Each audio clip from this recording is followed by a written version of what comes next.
We all have the power to influence the terms of our mortality. We can speed up the course of the inevitable. Some of us smoke or drink. We fly in airplanes, drive cars.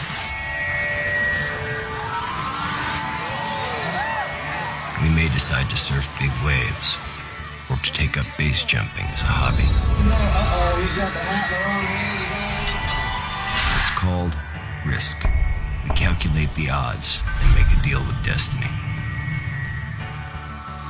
But what about the risks that are hidden from us by companies only concerned with their bottom line? Companies that force us to contaminate ourselves and our children with dangerous chemicals, day in and day out. Companies that make us all participants in the human experiment.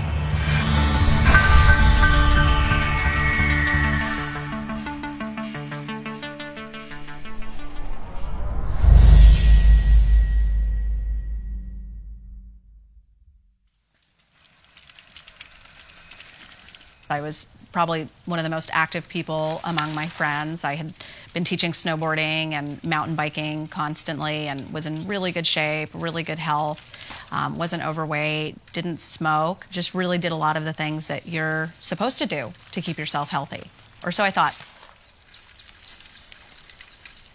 I really didn't see this coming from a million miles away. Even when the doctors were indicating that the lump was suspicious, that there was reason for concern, I still thought it was going to be benign because I had never felt better in my life. I felt great at the time I got diagnosed.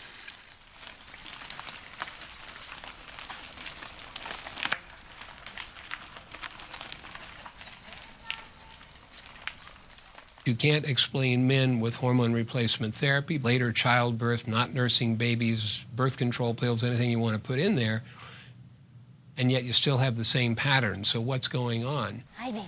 Go ahead. Go, go, go. I was diagnosed at 37 with invasive ductal carcinoma, stage 2. My cancer wanted to move, so we threw everything at it: chemo, radiation, surgeries, mastectomy, hormone treatment, etc. Right away, somebody had emailed me a link to the Young Survival Coalition, which is a website and a support group designed for women under 40 who have been diagnosed with breast cancer. And what was interesting was to see that a lot of these women were in the same boat. They had done everything right. A lot of them were people who never drank alcohol, never ate meat, exercised constantly, and had no family history. So you start to wonder, what's the connection? Why are women this young getting cancer? Why did I get cancer? Benji, you gonna go swimming? We met when we were 19, 20. I was studying pre-med at the UCLA. Now we live in Michigan. I'm in my residency.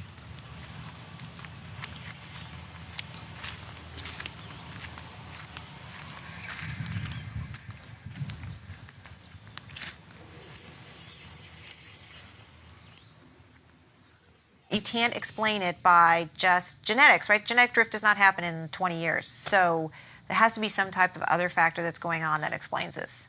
And chemicals are certainly one thing that's gone up dramatically in the last 50 years. So that is a good candidate. Go swimming!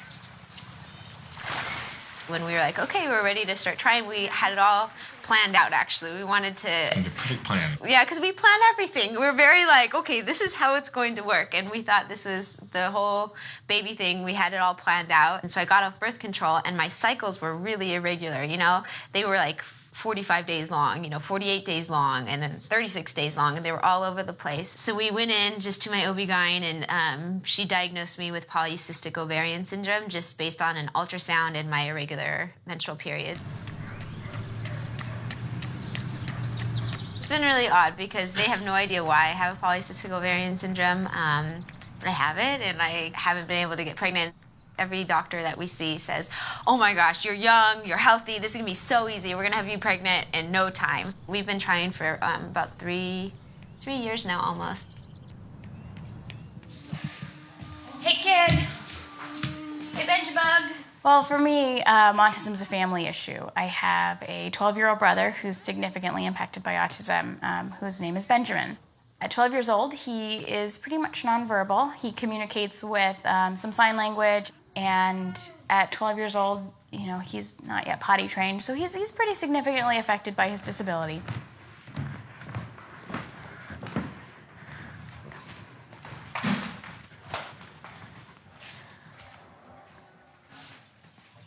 We can't fully account for all of the increase by looking at changes in definition, looking at changes in practice, looking at age at diagnosis.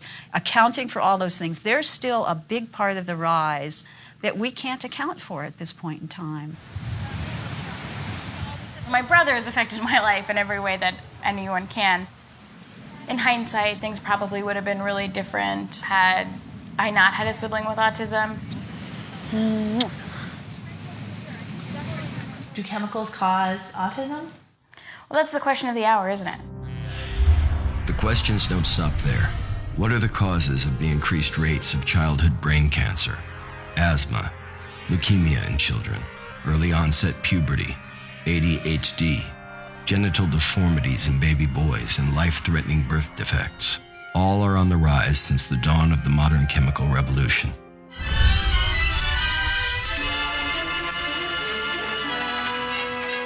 From the Middle Ages down to modern times, the magic of chemistry has fascinated mankind. This is the age of industrial chemistry. Over the last 100 years, thousands of chemicals have been introduced into our society. 80,000 chemicals are on the market in the United States. They're in everything from curtains, upholstery, and furniture to the makeup or shaving cream you used this morning. Your electronics, cleaners, the very materials used to build your home. 42 billion pounds of chemicals enter American commerce every day. That amount would fill up 623,000 tanker trucks. Over the last half-century, chemical use in America has gone up more than 2,000%. Chemicals surround us. They are inside of us. Most of these chemicals are not tested for their safety because industry in America does not have to prove a chemical is safe before it gets onto the market. Instead, like a defendant in an American courtroom, the chemical is innocent until proven guilty. The biggest concern that I have is our astounding ignorance, really, about the effects of most of the chemicals that are in commerce. We don't even know what's in our furniture, what's in our cleaning supplies, what's in our shampoos, our body washes, our lotions, our makeup. If you're not outraged, you're not paying attention to what the hell is going on. We're doing things to our physiology that on an individual level don't seem that profound. When you take it and multiply it over millions of people over 100 years, you're talking about entire populations that have had, their life chances totally limited. The Environmental Protection Agency is in charge of monitoring the chemical industry in the U.S. as laid out by the Toxic Substances Control Act of 1976. When TSCA came into law, there were already 62,000 chemicals on the market which were grandfathered in, assumed safe because they were already in use. It's almost impossible for the EPA to gather enough data to remove any of these chemicals from the market because of this toothless law. There's not a requirement that existing chemicals demonstrate safety. The procedural hurdles, once we judge there to be a risk, are very high. So taking action once you know that there is a risk is incredibly difficult. As a matter of fact, the one time we tried it, we actually lost in court. In other news today, there's a setback for the government's effort to get rid of asbestos, a mineral which is suspected of causing cancer and lung disease. A federal appeals court has overturned the Environmental Protection Agency's 2-year-old ban on the manufacture and import of asbestos. The court told the EPA to try again. We did 10 years of analysis and we banned asbestos. We were sued on that, taken to court, and the court overturned the ban, which had a pretty chilling effect on the agency's subsequent efforts. Today's court ruling could also make it harder for the government to ban other toxic substances. People in the United States expect us to be able to say with authority that the products that they're buying are safe, and so we're routinely in the position of not being able to provide those assurances, and that's just an awkward position to be in. It'd be sort of like if you could not find out which cars were safer. If all the accident information was all concealed, nobody knew. If you wanted to buy a safer car, you couldn't. In that kind of world, there'd be no incentive for manufacturers to develop safer cars. because they can't even sell it on the basis of it being safer.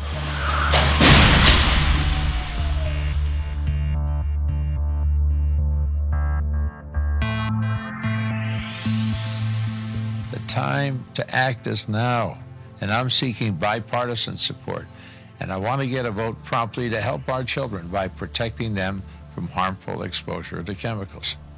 So far, it's been a tough fight, as chemical companies have every incentive to make sure this pro-industry law remains intact.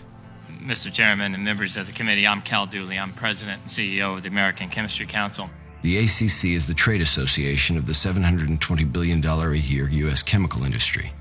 They represent companies like Dow, DuPont, ExxonMobil, and more than 100 others. In 2011, the chemical industry spent more than $52 million lobbying Washington.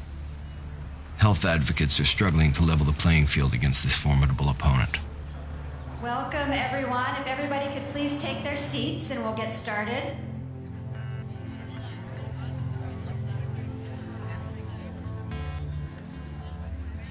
We are so glad that you are all here today with us. Breast Cancer Fund, American Association on Intellectual and Developmental Disabilities, American Nurses Association.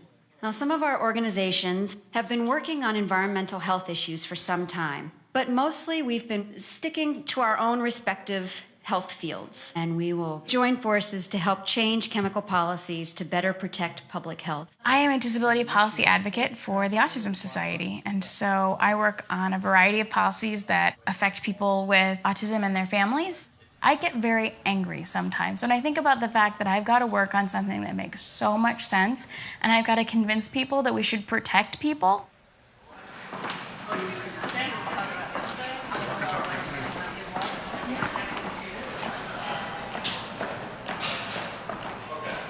Today we were doing an advocacy training to learn how to advocate for safe chemicals, for chemical reform. Everybody's getting ready to go and do a lobby day tomorrow. To think about being able to go and advocate for something that might prevent this from happening to other women and little girls and, you know, your friends, your family, that actually feels really good. Hi. How are you? Hi, Nancy Biermeyer with the Breast Cancer Fund. How are you? Very Good nice to see you. Hi there, Marika Holmgren. Hi, Hannah Carey with the Autism Society. How are you? I came through it healthy, so I felt like, okay, you know what? I can do something. I can't expect somebody else to stand up and do this if I'm not willing to do it. There's a lot of money being put into a cure, which is wonderful, but wouldn't it be even better if we can prevent cancer before it even starts? Great job on that. Hello, Hi. Senator Hannah Carey. Nice to meet you. Hi, Hannah. Nice to see you. I'm a grandfather with a lot of grandchildren, and I love them dearly, and I want them to be healthy. But one has asthma, another one has diabetes. And whatever we can do to prevent these things from happening, we should do. And that's my mission here. Where do you see this bill going? I think that we will make it. The question is when. We shouldn't have to play detective to find out whether or not a product is safe or not, because we learn that a group of children have become ill in a particular area. Well, thank you so much for taking the time to speak with us. I am a breast cancer survivor. I was diagnosed when I was 37, thank you. I was very, very lucky to come through it, to be healthy, to be able to be out here and advocate for these issues, but there are a lot of women who aren't, and I just don't want anybody to have to go through that. There's so many thousands of chemicals that we haven't tested. We really don't know, and then we combine them and ingest them and put them on our body. Yes. I made a terrible assumption that if it was out on the shelves and you were putting it on your face, it was probably safe. Right. And was very surprised that that's not the case. Consumers do think that somebody somewhere that's right is protecting us from dangerous products. It's just not right. It's just unacceptable. Really, what you're advertising is, okay, roll the dice here. Right. You know, lay down your money. Trust the American Chemistry Council. Yeah, trust the American Chemistry Council and buy our product. Right. May or may not be good for you.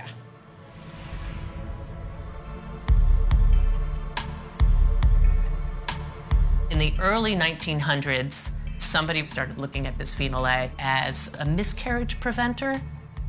Researchers realized that BPA had these estrogen properties. And then we're talking about a chemical that doesn't behave like your standard toxin. We're talking about an endocrine disruptor. Plastic researchers realized that BPA also had these amazing properties in what it could do to plastic.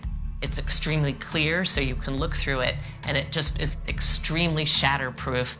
Before you knew it, it started appearing in everything we had. It's a $6 billion industry today. It's everywhere. BPA and endocrine disruptors are in products that we all use every day. The plastic cups that we use, or in the fragrances that are in our laundry detergent, or in the little fabric sheets that we put in. And these things, if they get into our bodies, many of these chemicals can actually behave like hormones. I told my editor, I really want to look into these chemicals. I want to look at the science. I want to look at, you know, the business of this.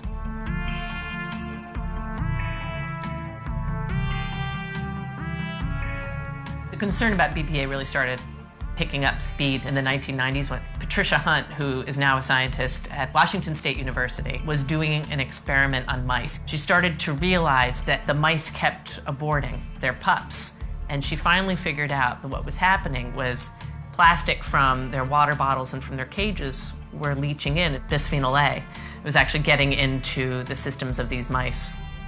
In 2007, there were close to 300 studies that found that the chemical, if put into mice, could cause these things. Once this science started coming out, the press started writing about it. Federal health experts report they cannot totally rule out the dangers of bisphenol A. There started to be movements, particularly by mothers, who were concerned about this, right? If scientists are concerned that a chemical in the water bottle of their mice is getting into mice and hurting them, why are we giving children baby bottles with this chemical in it? So once I think moms started getting sort of concerned about this, then politicians started getting into it too. Connecticut is set to pass its own BPA ban. Minnesota already has, and it's all designed to ramp up pressure on the FDA. When you start talking about the European Union or the United States, there would be legislation introduced, but it never got anywhere. The plastics industry says the U.S. joins Europe, Japan, and 3 states that have found no reason to ban it. Why is this happening in some countries and in some municipalities, but not sort of getting at this larger area? So you had a government agency who's now reviewing the chemical. Studies that were put into a bibliography from them or from this one particular contract research organization, whose clients included the American Chemistry Council, you know, trade groups that have a vested interest in keeping bisphenol A in. And suddenly you started realizing that these industries, via science, via lobby groups, were preventing legislation and rulings on the chemical that would show that there was harm in it. The question then becomes, are these studies, are they there just to produce doubt so that a politician or a legislative body says, this chemical is everywhere, it provides jobs, builds our economy, and there is doubt, maybe it is a bad idea to get rid of the chemical. If it is a strategy, it's a great strategy. Hello. How you doing? Good. How you doing? Very well. I work for the Ecology Center, which is a nonprofit environmental organization. We test things from couches to Christmas lights to cars to kids' toys. I'm on the environmental health team. Our team works on toxics in consumer products, and at the state level, we're really focused on safe children's products. It's about 1/3 of children's products that we've tested do contain chemicals that can be harmful. The goal is, one, to raise awareness and make sure that we're empowering consumers to make more educated purchasing decisions, but it's also to move the market into a safer direction. Right now, if you were to go to the store and buy a baby bottle or a car seat or whatever product you're looking for, there's no way to know really which is contaminated with toxic flame retardants, cadmium, arsenic, phthalates, anything like that. Even before I really realized the connection between infertility and toxic chemicals, I was passionate about it. So it just re-emphasizes it.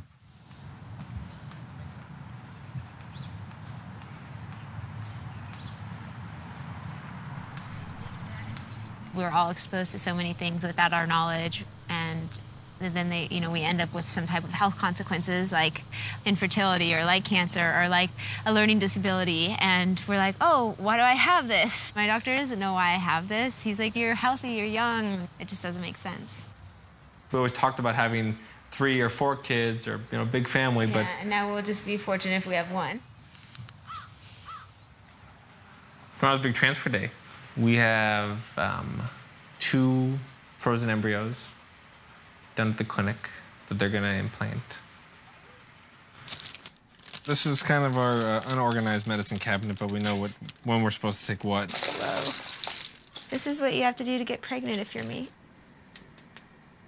Before all this, we went to bed every night, and literally going to bed was, you know, good night, love you, going to sleep. And ever since like this whole process started, you know, there's a lot of nights where going to bed is her crying. Kind of thick stuff, so. All right, all done.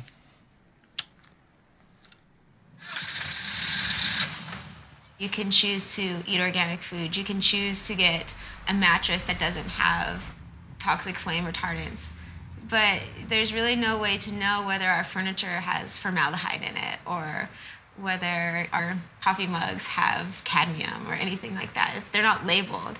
And so you think that you're purchasing safer products, and there's no way of knowing because it's not controlled.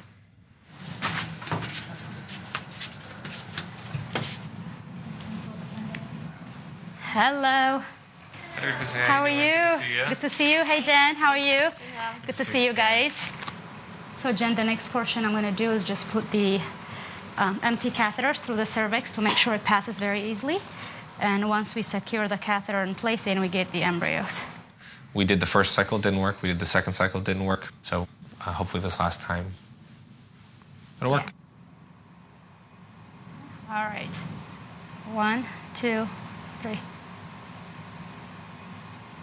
So you can't see the embryo with the naked eye, but you see that bright spot in the middle? That's the fluid that contains the embryo. So what I'm going to do is I'm going to slowly withdraw my catheter. We'll give it to the laboratory. They will look under the microscope to make sure they both have transferred. And as soon as I hear clear, I'll be able to take the speculum out. But this was excellent. This is how you want it to be, you know, smooth transfer. Perfect, thank you. Best of luck. Cross our fingers and hope to hear good news in 9 days. Thank you. You've done everything we've asked you to do, so and beyond, hang in there.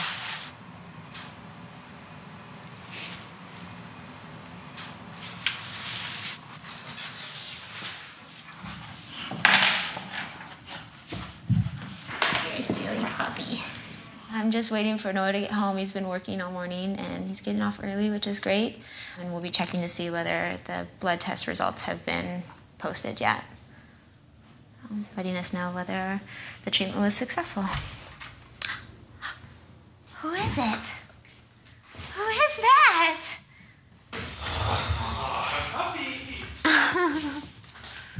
Hi.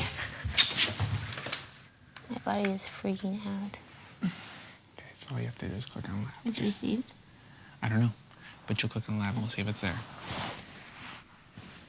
Will it come up right away too? Mm-hmm. I thought you said you can see if it's received. Nope. You just click on it. If it's there, it's coming up.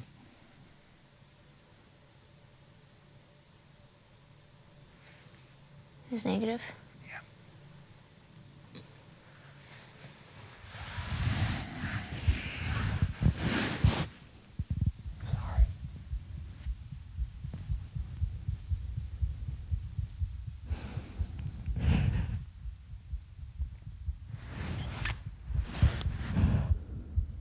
What's wrong with me?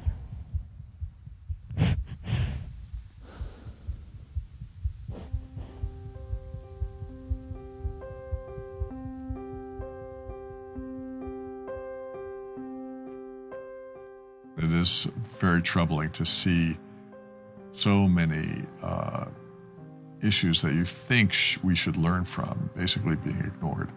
Certainly asbestos, tobacco, lead, vinyl chloride. You know, you can go through a few classic examples of real mistakes, of major mistakes in which we allow these industries to get away with murder.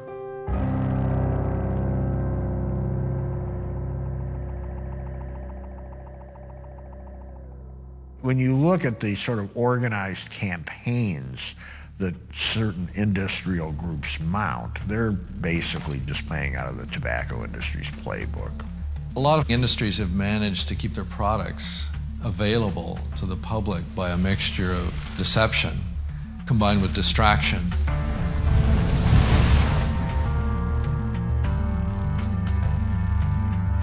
The public awareness of smoking as a problem really started to develop in a big way in the early 50s, and the tobacco companies got very concerned about this, and there was a meeting with the heads of all the big tobacco companies called by Hill and Knowlton, which was a giant PR firm representing them. And that meeting was really the beginning of the conspiracy to keep the public confused. It's like the genome of the way the tobacco companies spread death around the world. Today's big cars, they burn premium gasoline. In 1966, the lead industry hired the same PR firm to undercut criticisms of lead, which at that time killed and seriously injured hundreds of thousands of children.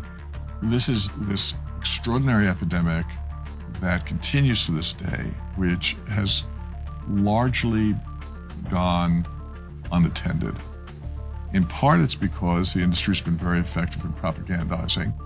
To protect their profits, the PR firm pulled the strings to ensure that the public's perception of lead was a positive one.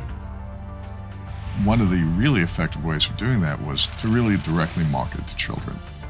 Some companies used the child as its symbol, that told children to tell their parents to go buy lead because it was going to improve their own life. If there's quality on the inside, there's a Dutch boy on the outside.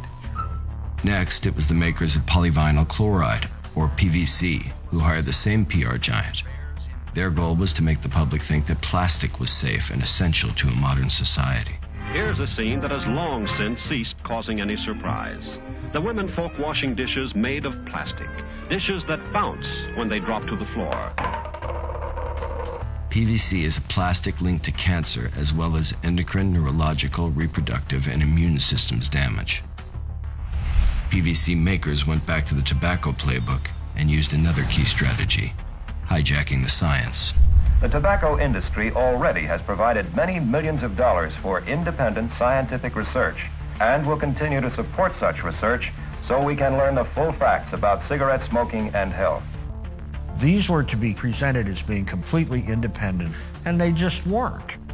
It's a kind of strategy where you either jam the scientific airways with noise by publishing industry-friendly research, or you can say we just need more research and need to wait until we know more, and then we can finally act.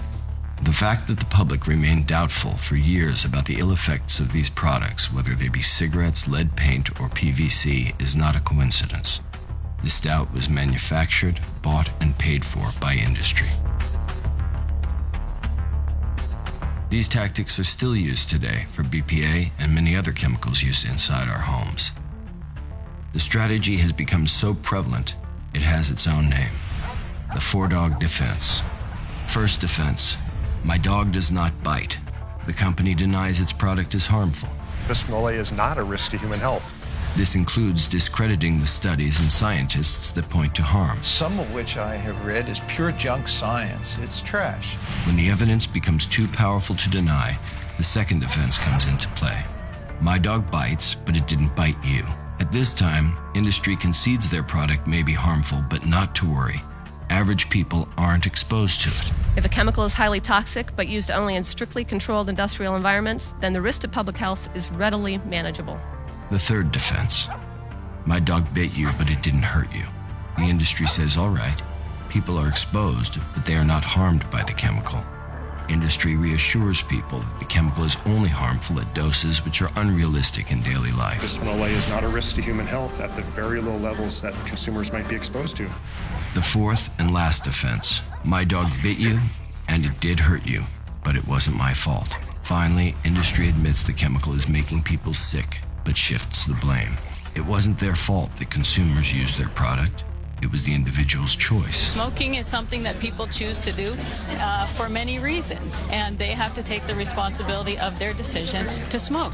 We didn't control their decision. They made their decision based on a lot of publicly available information about the danger. These tactics have ensured that the Safe Chemicals Act remains in limbo. Meanwhile, every single state in America has introduced bills aimed at chipping away at the issue, trying to prevent harm from toxic chemicals. Most of these fights have been spearheaded by concerned parents and health advocates who have come head-to-head with big business. Need to have some coffee. The legislature might go really late tonight. Did you guys hear me? Because the legislature went till almost midnight last night. We're not going to be late for school. Love you. I'm not even on the highway yet.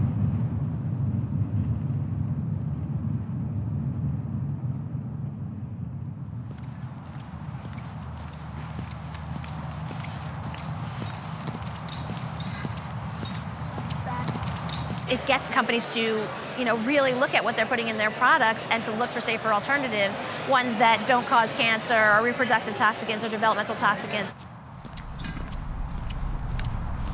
We are at crunch time. We have till Monday to get the bill out of the Senate and into the House. And to be really honest, we're a few votes short. We had a number of our activists come down to Olympia today to talk to legislators about the Children's Safe Products Bill. The problem is that the chemical industry and the toy industry are getting traction around some of their arguments. And their two main arguments are, one, why are we doing this now? Why are we spending money on this issue when we're getting slashed, healthcare and slashed education? And their second argument is this is too onerous for business, and they shouldn't have to do alternatives assessments for safer alternatives. The toy industry is not hurting economically, and they can do these things. Are they on yet? Do you know? They go on at 10. 10. This is where we talk to legislators. They're going to be on the floor taking action on bills when they're voting all day today. So we send in notes to them, and we ask them to come out and talk to us about the legislation and ask for their support. We need 25 votes. We are within a few votes. We have a champion. So what'd you say? We said we're here to support the Children's Safe Products Act. We know that you like this bill, really want you to push it through the floor by the end of this week. He said, happy to. Just picked up one vote in a text message, which was awesome.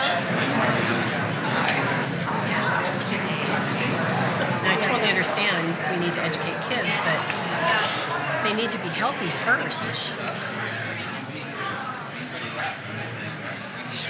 Large toy manufacturing district.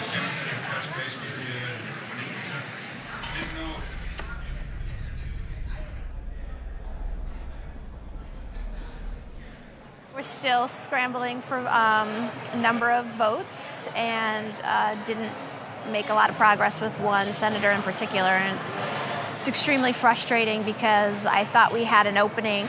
There's time, and there's other, there's other people to talk to, so all is not lost. Last night we made a lot of progress. We talked to one key senator, and he asked for two things in the bill that we were willing to address in an amendment. So we worked on the amendment last night, and this morning we started again. So I think we're pretty close on an amendment that will get this key senator's vote, and then we're within 2 votes. One of those votes is close. The person is getting more comfortable with the bill, and if that one person goes, we know a bunch of others will come along. We're really close, and it's really exciting.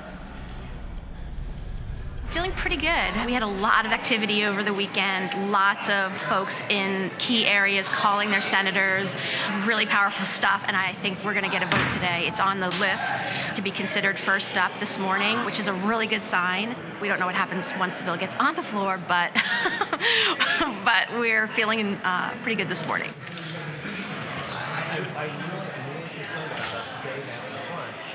And nobody followed. The good news about that, no, I understand. I'm sorry, I'm sorry. Do you have permission to run that on me?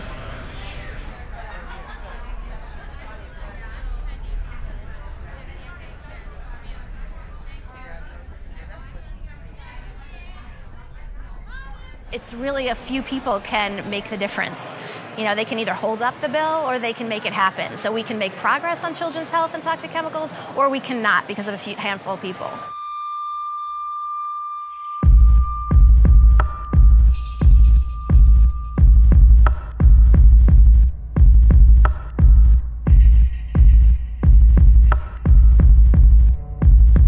They're very long-lived molecules, and they are fat-loving, so they end up in our bodies, our breast milk, our body fat, and they just stay there.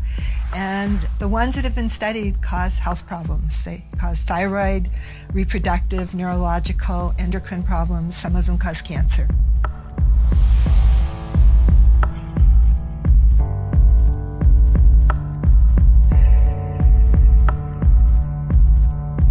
There are flame retardants in your sofa, all of our electronics that we are so attached to today. The chemicals also don't bind to the product. They fall to the floor.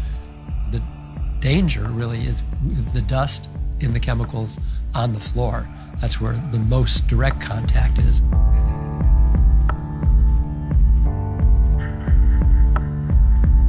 AB 706 by the chair, which prohibits certain fire retardants in furniture and bedding products. Initially, we started out attempting to ban these chemicals.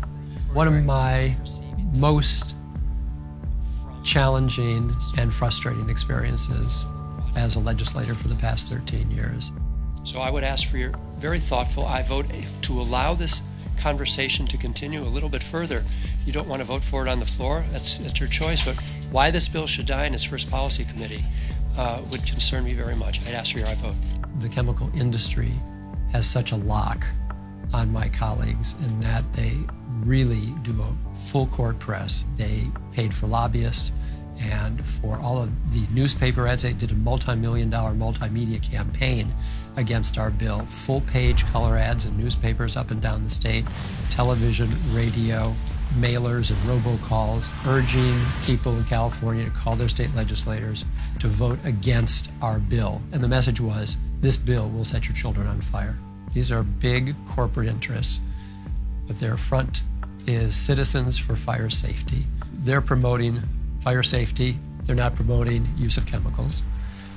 It's a lot warmer and fuzzier. We estimate that about $6 million were spent killing just one of our bills. They have endless amounts of cash. I was the only one at this table that was not receiving dollars from the chemical industry. Are either of the other witnesses in opposition paid for your time here? I'm not asking do you work for the chemical companies. I'm just asking were either one of you paid to testify for your time here in opposition to the bill? Citizens for Fire Safety. Okay, thank you. And sir? Citizens for Fire Safety are paying for my trip here, yes. Okay, thank you very much. And your time here as well? Yes. Thank you.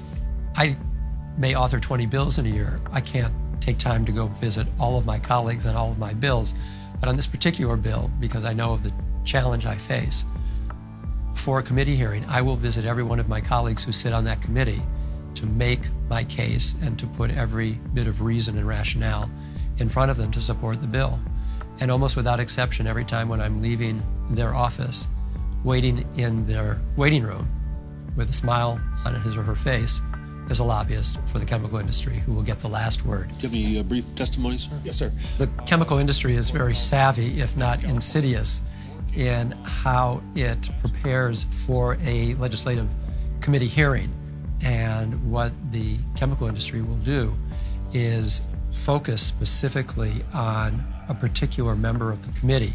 So, for example, an African-American member of the committee from Los Angeles might find 3 young African-American 10-year-old boys flown up by the industry to tell the committee, please don't let me burn in a fire. 10-year-old boys pleading for their lives. So this isn't theoretical, this actually happened? I have seen this happen, yes. Hello, my name is Christopher Brown, and good morning. I'm 10 years old. I say no, don't take fire retardants away. I just want you to imagine a child crying for help in a burning building, dying when there was a person who only had to vote to save their life. Please save a life and vote no against SB 772. Imagine hearing someone you love say, I love you. And that might be the last time that you will hear them say that. So please vote no on SB 772 and keep us safe from fire. This is probably one of the more extreme examples I've had of having to go nose to nose with a lobbying firm for a particular industry. We're fighting industry all the time, and I did not think it would be this hard. Moved bill. Madam Secretary, call the roll. Price? No. Price, no. Corbett? Aye. Corbett, aye. Correa? Correa, no. Vargas?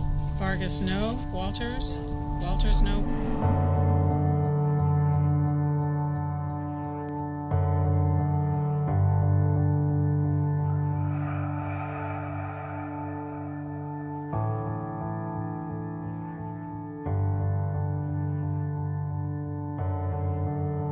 We're in retreat and reconsidering what our best next step will be. We're not going away. With the PR machines of industry succeeding in quashing many political efforts, activists believe it's up to them to intervene.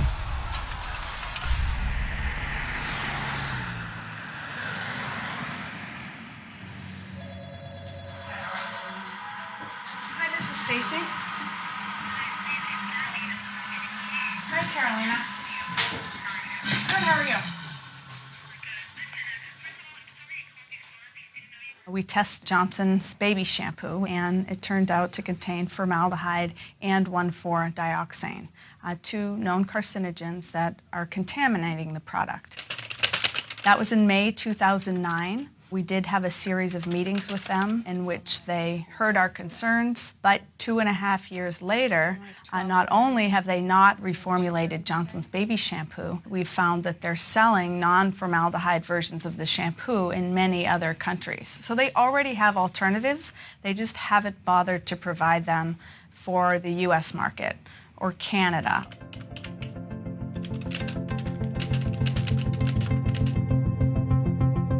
A question just about the headline change that I want to make to the press release. Basically, just want to change it to say Johnson & Johnson agrees to reformulate globally under pressure from health groups. Who's in charge of your press today? I do have an ABC affiliate coming here. We're very happy that Johnson's released a statement yesterday after they saw our report saying that they're committing to globally reformulate their products to remove all formaldehyde-releasing chemicals. So that's great news. We want to see them put a timeline to that. You say carcinogen. Are children getting cancer? There's a lot of science on formaldehyde showing that it's a known human carcinogen, and most of those studies are done on workers. They have higher exposures. They tend to be men. How do you extrapolate from that data to know what repeated exposures are going to be to a child whose body is developing, who's especially vulnerable? We're getting a huge amount of attention. There's a piece posted in Forbes. We're doing calls with Reuters, and lots of TV stations have called today, so it's been a lot of interest. People expect that American products are the best and the safest, and unfortunately that's not the case. We're falling far behind other countries, especially when it comes to toxic chemicals and chemical regulations. I'm about to head into the CBC interview. Hi there. Okay. Good. All right. Okay, I'm shutting off my phone. Where are they using the safer alternatives? We found better formulations in the UK, Japan, Sweden, South Africa. All of those countries, they've switched to non-formaldehyde chemicals. Why wouldn't they do it for Canada and the U.S.? That's a great question. You know, we don't know the answer to that. We think this company's been incredibly slow to move. What evidence do you have that these chemicals have harmed babies? We know that rates of childhood cancers are going up, and nobody knows why. There are lots of carcinogens in the environment, and we need to really take that seriously and remove unnecessary carcinogenic exposures, and I think starting with the baby shampoo. All right, now we're headed over to the Breast Cancer Fund in San Francisco, and they're the lead group in the campaign for safe cosmetics. We hear so much about pink ribbons and needing to be aware about breast cancer. And we don't hear a lot of discussion about how can we prevent so many people from getting breast cancer in the first place. And that's the work that the Breast Cancer Fund's trying to do. Hey, how you doing? How's it going? Good. How are you doing? Good. What's going on? I'm just revising the action alert and getting things ready to put on our website about the victory. Okay. We just officially posted the statement on their website. Oh, good. About how they're phasing out the chemicals of concern from their baby shampoo. Very exciting. It's taken us 2 years, and we're finally getting some movement on one set of chemicals. So there has to be a better and faster way. We can't do it one chemical, one company at a time. As industry fights to maintain the status quo, babies all over the world are being born pre-polluted. This baby was born in Northern California on November 26, 2011. At birth, blood from his umbilical cord was taken to a lab for testing. In his blood, scientists found 28 chemicals and markers indicating there are likely to be 400 more. The baby hadn't eaten food, drank water, or breathed air, but still these chemicals coursed through his veins. What we're talking about here isn't acute danger, like a terrorist attack that kills thousands in an instant, or a train wreck with spectacular video that ensures continuous coverage throughout the 24-hour news cycle. We're talking about a very avoidable cause of illness and suffering that's been handed down to the next generation.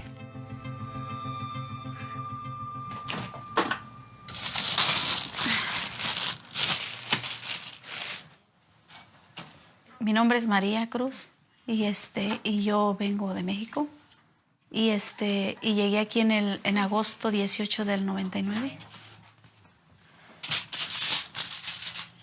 Y yo primero empecé a trabajar con una señora. Trabajé como por 2 meses y ella usaba cloro y todas esas cosas, o sea, pero yo la necesidad, como era madre soltera, traía un niño de 2 añitos, tuve que ir a trabajar con ella. Ok, José, agarra tu mochila. Agarra tu mochila, ponte los zapatos, corre, vámonos.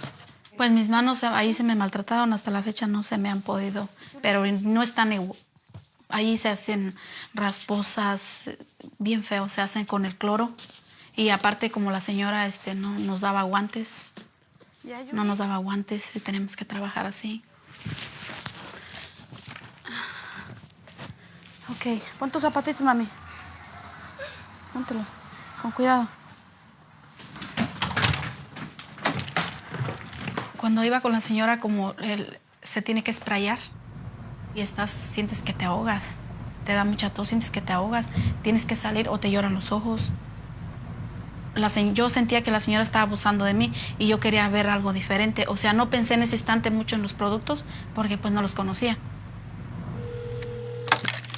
Hello, Renu. My name is Kika and I'm calling from Emma. This is your house cleaning service. Emma's Eco Clean started with 5 ladies who had a dream of having their own business. Working as a house cleaning, it is hard. These ladies here, they're really happy. They're not tired. They look fresh. I mean, because they're not working with chemicals. We only use green products.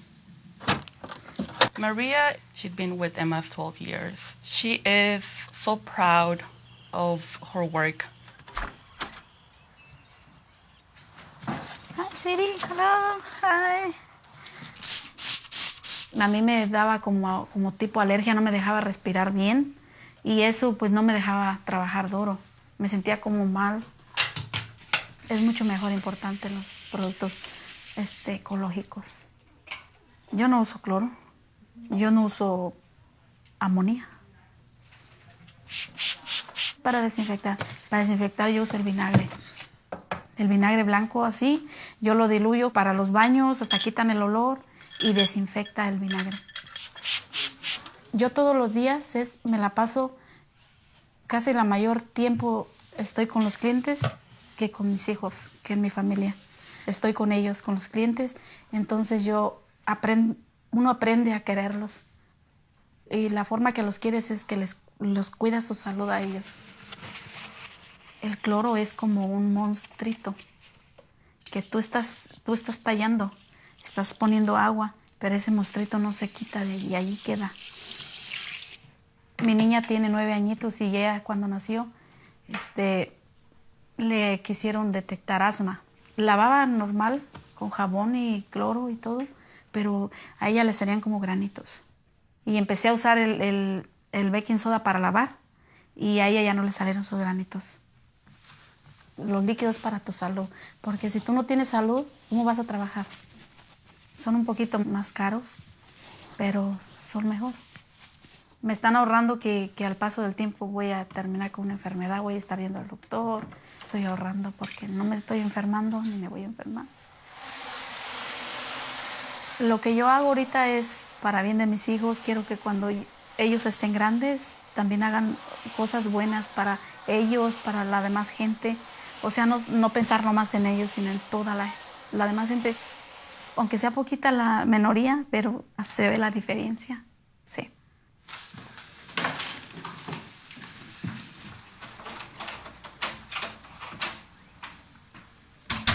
I think the key point about environmental justice is it's asking us to consider the equity of how risks are distributed in society.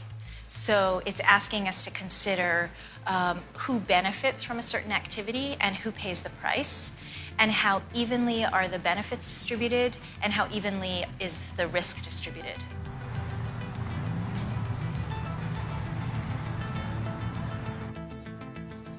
I got involved in the Marin Cancer Project, which was an organization started because the breast cancer rates in my hometown have risen 60% in 8 years.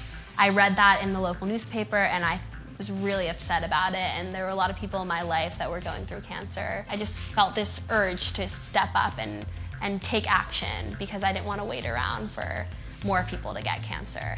And so I got involved with that campaign and went door to door in 2002 and conducted this survey to Marin residents, asking them about the products they used, the food they ate, if they had cancer in their households, what jobs they did, all sorts of questions. And one of the questions really spoke out to me, and it had to do with the cosmetics and personal care products that you used.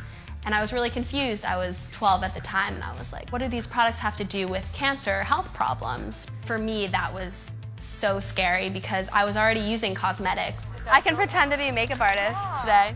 Then I became one of the founding members of Teens for Safe Cosmetics, which is now called Teens Turning Green.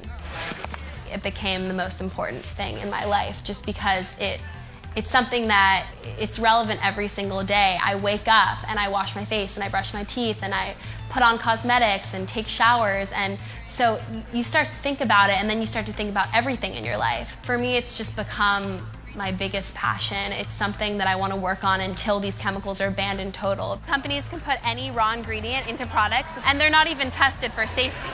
We're trying to support companies that aren't using toxic chemicals, and we're also trying to advocate for legislation protecting our health. The environmental working group contacted me. They wanted to test 20 girls across the country for levels of chemicals particularly found in cosmetic products. And of course I said yes. It says here, Jessica Asoff's blood and urine contained 13 of 25 industrial compounds, pollutants, and other chemicals tested, including chemicals linked to immune system toxicity, endocrine system toxicity, and cancer. 5 out of the 6 parabens tested were found in my body. Parabens are preservatives in cosmetics and may be linked to hormone disruption and breast cancer. The skin is the body's biggest organ, so everything we put on our skin is absorbed into our bloodstream. The fact that any of these chemicals exist in my body is so frightening, but so empowering at the same time because that's all the evidence I need to really affect change.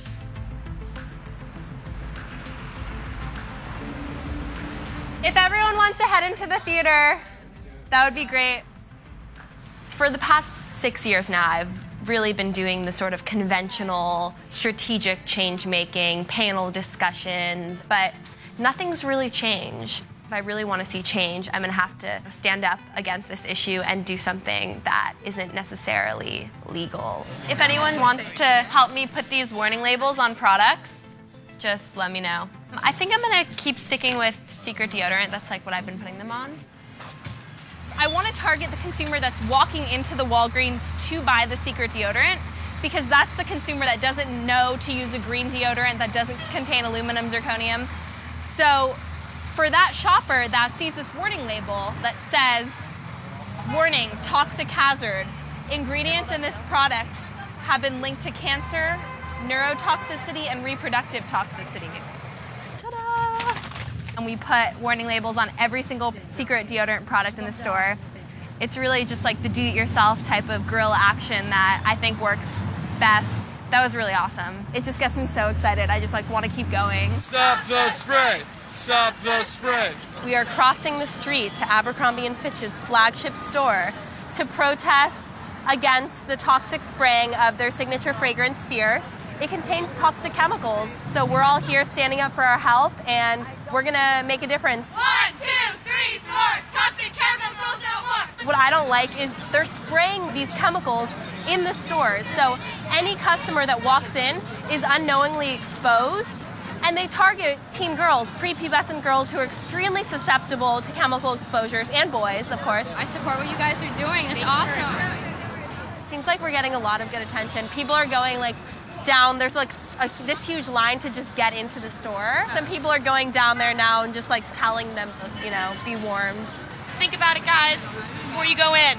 We're all accumulating chemicals in our bodies. It's just like we're the human guinea pigs. It's the waiting game. We shouldn't have to wait to get cancer, a reproductive problem, for this issue to change. It should change now. Stop the spray! Stop the spray! Stop the spray! Stop the spray!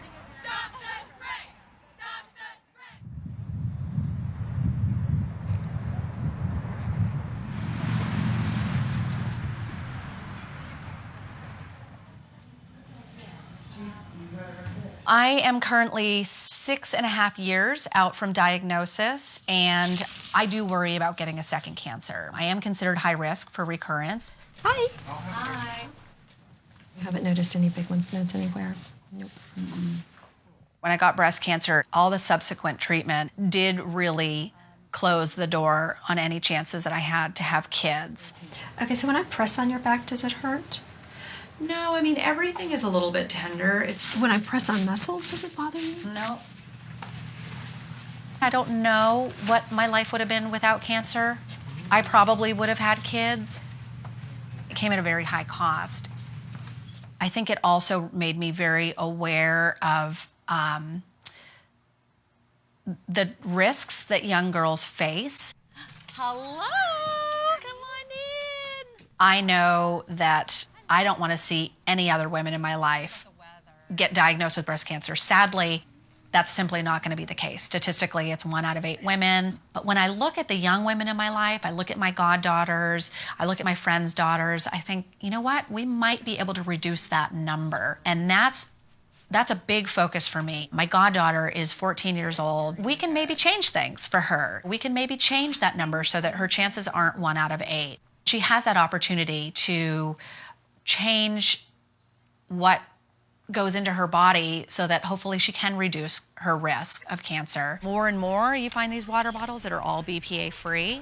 But the amazing thing is it's all been market driven. Speaking with women, they are very hungry for this information. Women are oftentimes the decision makers in their families about what they're going to be buying, what they're cleaning with, what kind of makeup, what kind of body products. They're often the ones making those decisions.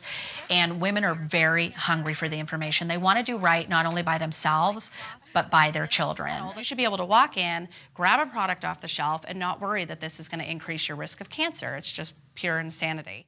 When I have talked to people about this issue, they get it on an instinctive level, they understand it, and it's actually a fairly quick and easy change to make. And that's empowering for people. They want to reduce any kind of risk of disease or disability for their children, for their family, and Products One is one that they actually can make and can be empowered to make. So people feel good about that.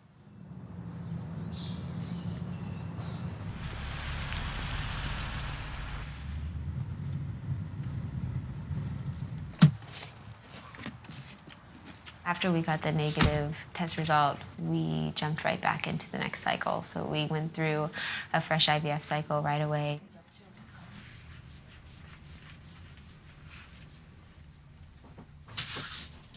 Hey, good to see you. Hello. How you feeling? Sorry, I hate that question. I'm thinking like I'm doing all right. physically how you feel. I know, I'm doing fine, thank you. I'm doing well. Any bleeding? There was a little bit over the last few days, but not a lot. Just a little tiny bit. Cramps? Nothing. Okay. We know you make great eggs. They look great. They acted great.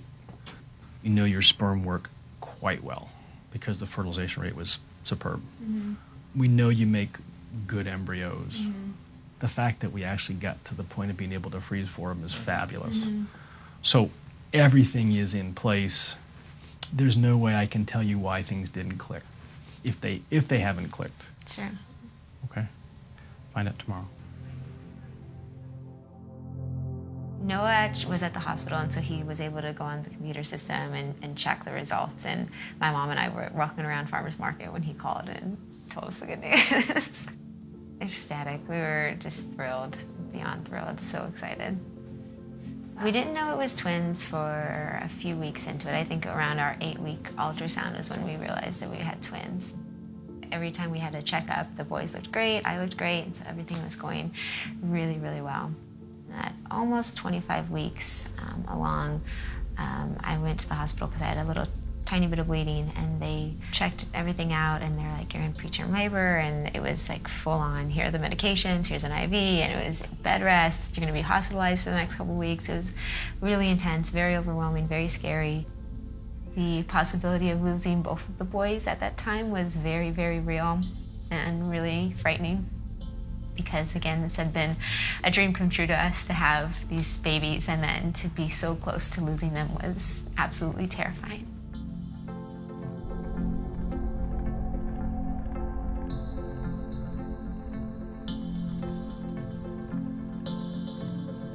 Our goal was to make it to 28 weeks, and we actually didn't.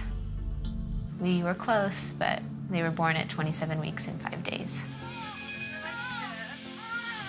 Micah, when he was born, was 2 pounds and 8 ounces, and Zachary was 2 pounds and 12 ounces, so they were very small. Micah cried when he was born, despite how small he was, and that was incredible to hear him cry. Zachary let out a little whimper, but they were immediately taken to the neonatal intensive care unit. Micah and Zachary were born on January 23rd.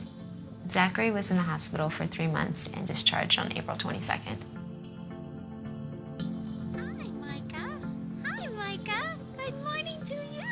For the first maybe month and a half, Micah was really strong, doing great. And then he pretty suddenly got sick with a type of bowel infection called NEC. That led to renal failure, so his kidneys stopped working because he became so ill. So he had to go on the continuous dialysis. Micah's dialysis machine allowed him to live. And without his dialysis machine, he would have passed within days to weeks at any point. He needed that to live. But being on dialysis also exposed him to a number of plasticizers like phthalates and toxic chemicals that I knew could potentially cause harm down the road.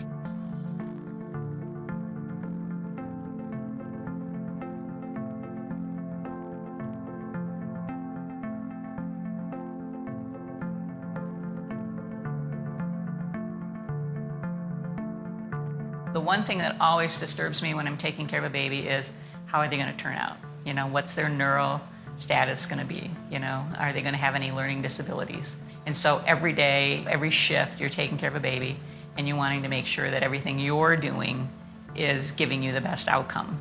So it's a little frustrating to think that there's other things going on in that environment that you have no control over that may have an impact on the baby's outcome. I would bring up my concerns about chemicals with Micah's care team every once in a while, just say, hey, this is something that I'm concerned about. I know we can't do anything about it because there are no alternatives, and they would agree. They're like, yeah, the plastics is a big issue for kids like Micah that are on this type of intense medical treatment that, you know, long term. Happy Wednesday to you. Yeah, good morning, sunshine. Micah actually was unable to come home until October 15th, so he was in the hospital from January until October, came home for 4 weeks, and then was re-hospitalized. His little body just couldn't do it. The palliative care team came in and they said, look, you know, you can either put Micah back on continuous dialysis for a short time, enough time for your family to come say goodbye, or you can say goodbye to him tonight. And that was really shocking. We were not ready to hear that. We did not know that that was going to happen at all. Throughout this hospitalization course, we knew that it was always possible that we might lose Micah, and that his life would probably be shorter than ours. and that he had a lot of risk factors up against him and a lot of challenges, but we never dreamed it was going to be this short.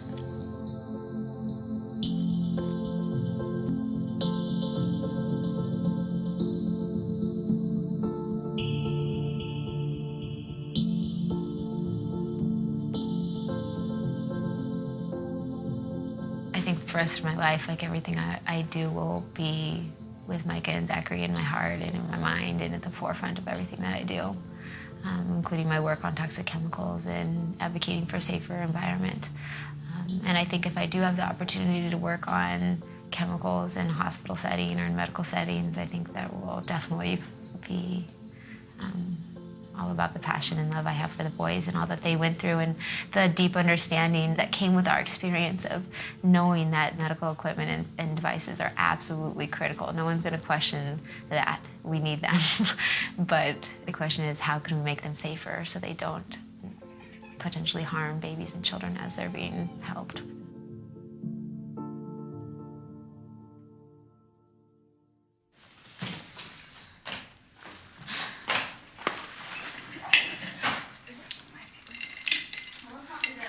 Hannah, nice to meet you. Nice to meet you. We are bringing together a kind of random group of people that we know. I want to talk to them about kind of the work that I do and talk to them about ways that they can get involved in changing chemical policy and also helping educate each other. Do you know how, like, what levels cause these Well, that's illnesses? what's really scary is that, everybody said, oh, well, it's only, it's safe at the levels that you're experiencing them, but we have new evidence to suggest that BPA specifically is actually active at really, really, really low levels. BPA has been in the news a lot because it's really scary, but that's only one of literally tens of thousands of chemicals that we don't have good information about. I was the mom that did all the research on all the baby bottles, and then like a year later after I finally get her off the bottles, yeah, they got recalls for BPA. I'm like, it's totally failed. I just feel like a total failure. But it's not your failure. That's the thing that gets me so angry, is you're a new mom. You have so much to be worrying about. You shouldn't have to worry about a chemical that you've never heard of, that there's no science to say whether it's good or bad at the time, and know to take it out of, know to make sure you don't buy bottles with that. And at the time, you may not have even had the opportunity to buy bottles without BPA because it wasn't on the public radar. I mean, the fact of the matter is you shouldn't have to have a PhD in biochemistry to go buy products for your family. With him, we've become so, we don't even use chemicals. Around the house, we just use water on everything. Because of Savine and Jacob, my older two kids, having autism. And my goal is for him not to end up having autism, so I'm hoping that everything that I do will help prevent it. Because I don't know what to prevent, since there is an environmental trigger and no one knows what it is. So. Or there may be several environmental triggers. Right. So I gotta do what I can so that it doesn't happen a third time. My understanding is the chemicals that we're giving a free pass are now going to be regulated in Europe, and yet the same companies that sell those chemicals here are having to replace them with other chemicals in Europe and in Asia. Right, and it's true. Europe is working on regulating these chemicals and finding safer alternatives. Even the Asian markets have surpassed some of our regulation for a very, very, very long time. Products were being made in China that had formaldehyde levels that the Chinese would not allow to be sold in China and were being sent here to be sold. And so we became the toxic dumping ground for places like China. When you tell Americans that the Chinese have better protections than Americans do, they're shocked. They don't believe you. Yeah, they don't believe me. I didn't believe it when I heard it. But how do we know that these safer chemicals are going to be any better in the long run than what we already have? Well, that's what's actually kind of exciting about changing things. So it depends how you do it, right?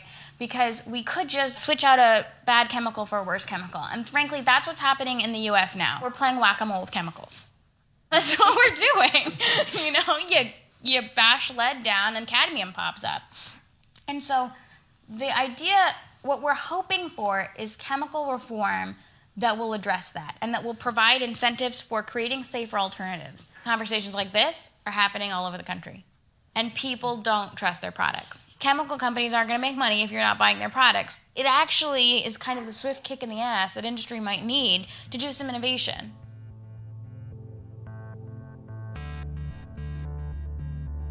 It's entirely possible to have burden of proof on industry to show a chemical is safe and provide a body of data showing it's safe. And that if they don't provide that data, then they can't put it on the market. Or if the data they provide shows it's dangerous, then they fail that burden of proof, they can't put it on the market. That's what happens with pharmaceuticals. And if you think about it, the allocation of the burden of proof is completely determined by what kind of errors we want to make as a society. The burden of proof in the pharmaceutical case is designed to avoid catastrophic problems. In the industrial chemicals case, it's the opposite. EPA can't act unless they can carry their burden of proof, and if a mistake is made, it's to let a chemical go on the market. It can cause all kinds of problems, but it allows industry to go forward. So we are erring on the side of promoting the industrial economy in the case of toxic chemicals. Individual states are now saying no to this pro-industry way of doing business. More than 80 state bills have been passed throughout the last decade, all bills aimed at protecting our health from toxic chemicals. And in 2007, Europe moved in this direction by enacting its new chemical law called REACH. Well, REACH is a groundbreaking legislation on the safety of chemicals. There was, of course, legislation before, but it was considered not to be very effective because at that time, basically, the authorities had to prove that the chemical was dangerous for man or the environment. What we have done with REACH is we've clearly put the responsibility back to the industry and said, for everything which you do, you are responsible. As an authority, we check and we provide you the framework under which you need to do your assessment. But you're responsible yourself to make sure that what you put on the market is safe. All the companies that sell chemicals in Europe, including American companies, had to work together to put a minimum package of information on the safety of chemicals together. In return for providing the data, you get a registration number, and that's a way for the inspectors to easily control. And that's where the principle comes, no data, no market.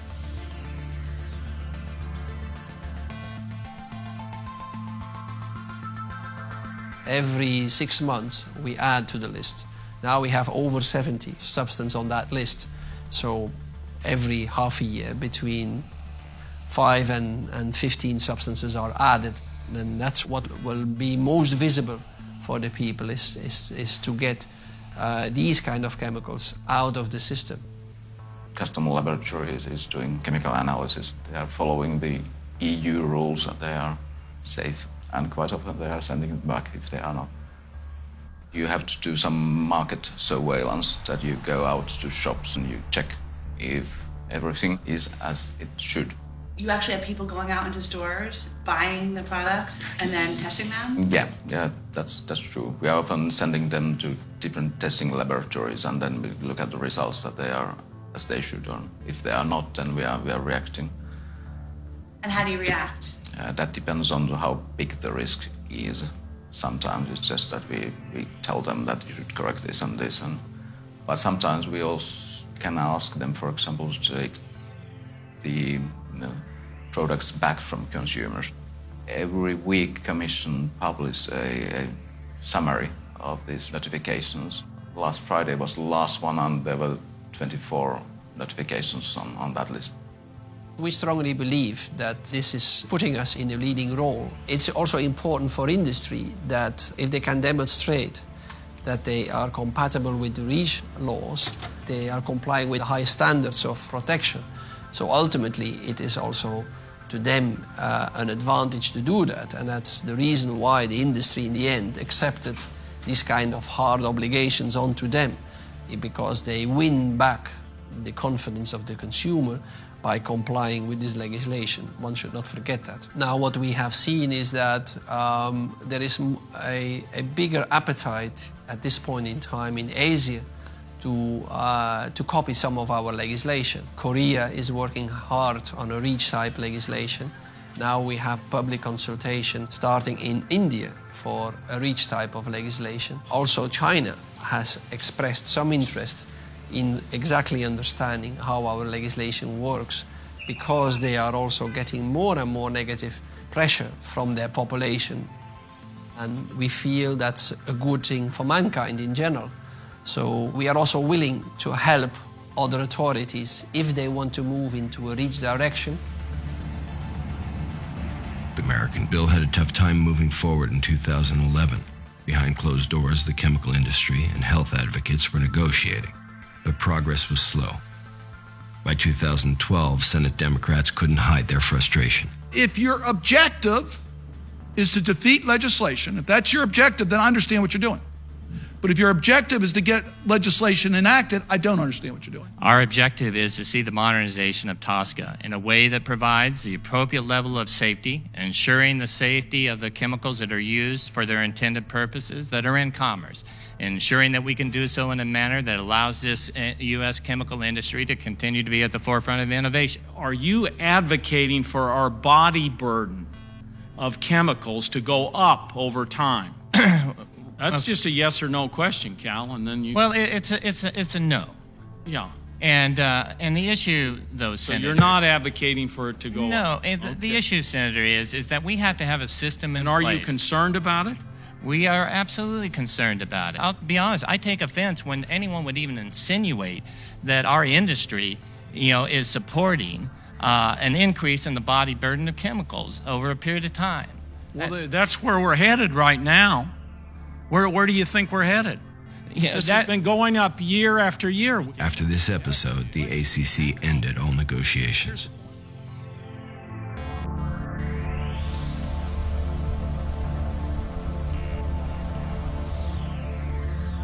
With U.S. legislative action in jeopardy, innovation is taking center. Green chemistry is the way that we think about designing molecules such that they are safer. The real revolution is getting the chemists at the bench to start thinking about this problem.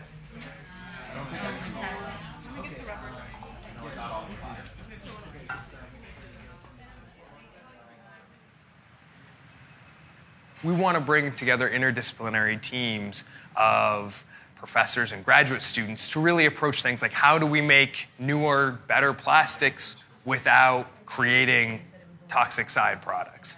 We really have folks on campus that represent all of the steps that it takes to get from a lab making a molecule to the public. We're still teaching chemists how to do chemistry, but we're also teaching them to talk to their colleagues who might help them with the environmental fate, with the toxicity issues. Traditionally, the Department of Toxicology and the Departments of Chemistry, they don't talk to one another and they approach the problems very differently. So there is no requirement in chemistry programs that you ever have to breach that divide. Go talk to the toxicologists. And that is unfortunate. It's something that we want to change. Part of changing that is making sure we teach toxicology to chemists in a way that makes sense. We want to focus on molecular design, how the shape of molecules, how the reactions you're doing actually interacts with these endpoints. And I think that by working together and by really asking the questions from the very beginning, we can create from the bottom up a better starting set of materials.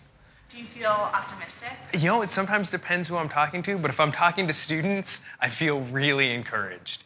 A lot of the barriers that we've put in the way of progress are artificial.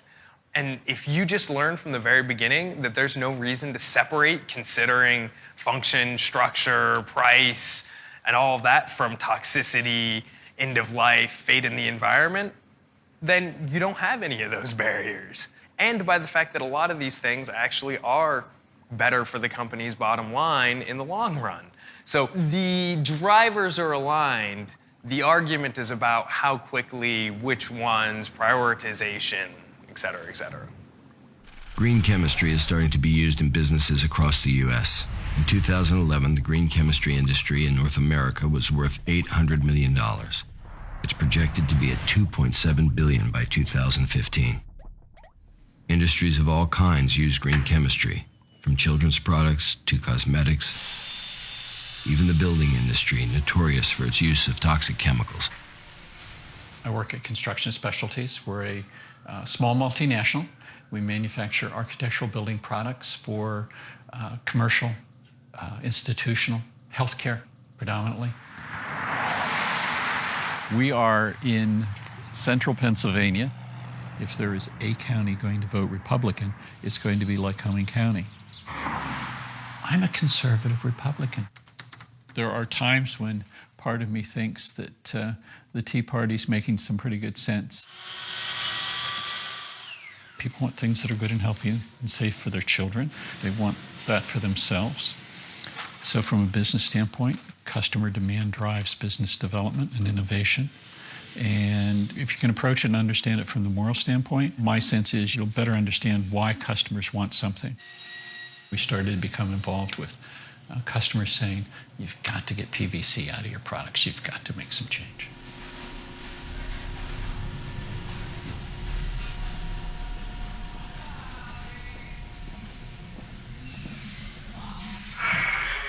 Kaiser Permanente, one of the largest independent healthcare providers in America, they were one of our national accounts. And they said, you have a year to get an alternative product. We don't want PVC anymore. We're pulling PVC out of our facilities. We're just not going forward with it. You have a year.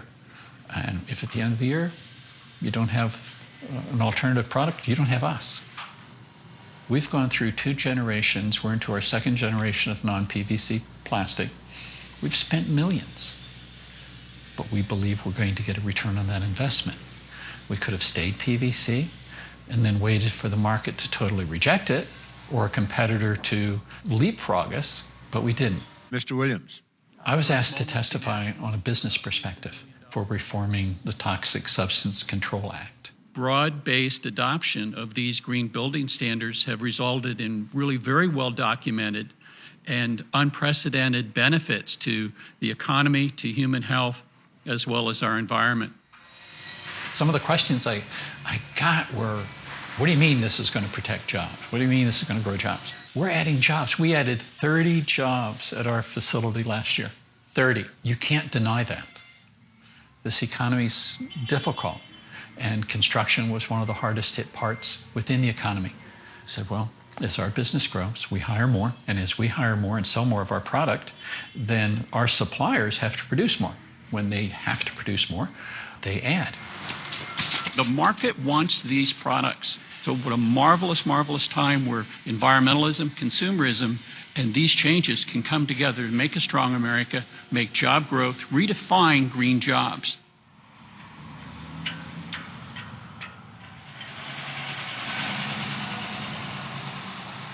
I came to work one morning in early '96. And I was looking on the internet and I saw a post out of Germany about BPA. I'd never heard of it. And they're talking about how ubiquitous it is and cans and all that. And I said, no, it couldn't be. I owned a canning factory. I'm running millions of cans and I got BPA in all of them. I've got children and grandchildren I feed this food to. I eat it myself. And what I learned about BPA was alarming. I began the process of trying to clean up my BPA cans. And that was 2 years of making phone calls to canning companies. A lot of hours pursuing this, trying to get answers to the chemistry. After 2 years, I was told by the canning industry that there was an attorney waiting to receive my call. It was a Beltway law firm, and I asked my question. Then I was abruptly, rudely informed that the answers to the questions I was seeking were trade secrets, proprietary information, and I had no right to know about the chemistry of the food contact surface that I was buying. Thank God, the Ball Corporation, one of the 3 canning companies that we bought from, was willing to go retro, use the can liner for us, for our cans and lids, that was used before the BPA version. Basically a vegetable-based oleo resin that's not toxic. You know, 60s vintage. So they started making cans for us. In April of 1999, we first ran BPA-free cans.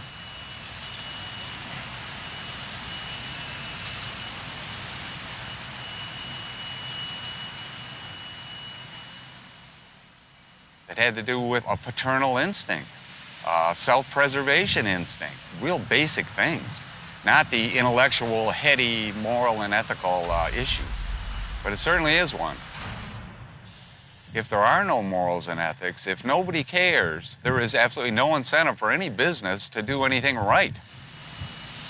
The only incentive remaining, once you remove the morals and ethics, is profit. And if that's the only remaining judgment criteria employed, you get what we have in America today.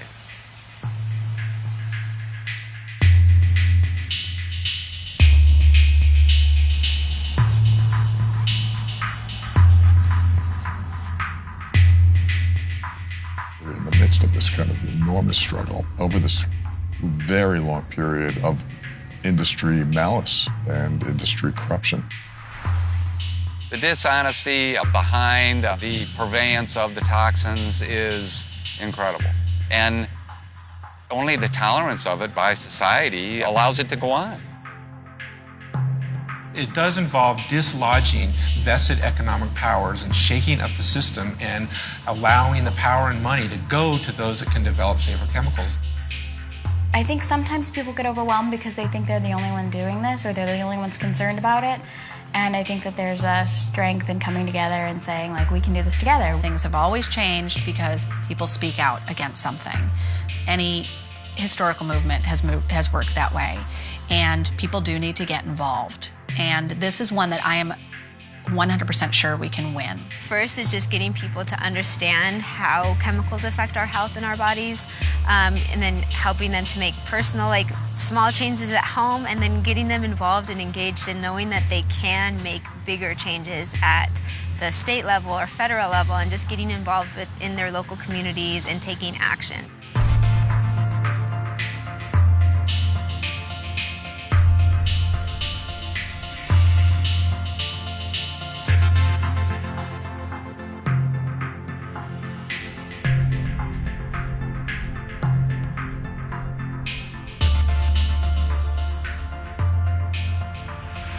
Over the last 2 days, I have described Frank Lautenberg as one of the most tenacious men I have ever met. And it was his tenacity that led him not to hesitate in taking on powerful interests that were juxtaposed to the people's interests, but to always fight on for the people he represented.